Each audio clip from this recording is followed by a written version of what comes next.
Yani şimdi 21. yüzyıldayız. İnternet kullanımı tabii çok yaygın. Hem çocuklar arasında hem yetişkinler arasında. Bildiğiniz üzere bundan 2 hafta öncesinde Türkiye Cumhuriyeti tarafından Instagram'a da bir filtre getirilmişti ve yaklaşık 2 hafta boyunca Instagram'a erişim kısıtlanmıştı. Bahsettiğiniz konulardan ötürü. Biz yetişkinler olarak da çocuklarımıza tabii ki kendimiz filtre yapmamız gerekiyor bu konularda. Hem TikTok'ta hem Instagram'da hem YouTube'da haddinden fazla zararlı içeriklerin var olduğunu hepimiz bilmekteyiz. Tabii ki bu tür videoların varoluşu bu konularda da insanların daha esnek olmasını zamanla sağlıyor. Çünkü maruz kaldığınız şey zamanla sizin hayatınızın içerisinde bir alışkanlık olarak var olmaya devam ediyor. Hiç küfür etmeyen bir insanın hem sosyal medyada hem TikTok'ta hem işte YouTube'da hem arkadaşlar arasında hep küfre maruz kalması o kişinin de bir saatten yani belli bir zamandan sonra artık onun da küfür etmeye çok daha meyilli olacağını görebilirsiniz doğal yaşam içerisinde.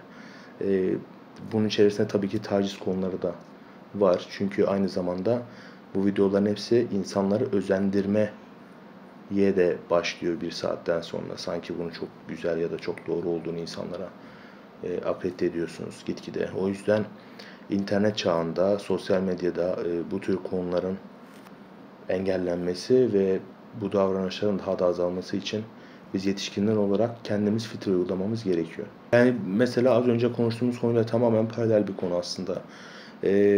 İşte bilgisayar oyununda kişi çok kolay bir şekilde araba çaldığını, çok kolay bir şekilde insanları vurduğunu ve çok kolay bir şekilde polisten kurtulduğunu görüyor.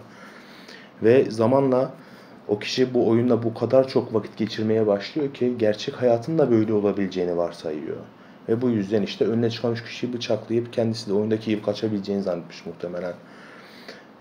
Böyle talihsiz olaylar yaşıyoruz. Ve bunda az önce bahsettiğim gibi maruz kalmayla alakalı olduğunu düşünüyorum. Çünkü kişi bir şeye ne kadar maruz kalırsa o kişi onunla yüzleşmek zorunda kalır zamanla. Şöyle bakın 21. yüzyılda ekran kullanılmaması gibi bir durum zaten söz konusu değil. Bizim yetişkinlere de, çocuklara da, ergenlere de, 2 yaşındaki, 3 yaşındaki, 4 yaşındaki çocuklara da olan tavsiyelerimiz zaten bilimsel olarak var olmaktadır. Önemli olan kullandığınız interneti, telefonu, teknolojiyi yararlı bir şekilde kullanabilmek. Bakın eğer üniversite sınavına hazırlanıyorsanız YouTube üzerinden çok değerli hocaların çok değerli anlatımlarıyla bazı konuları belki çok daha kavrayabilirsiniz.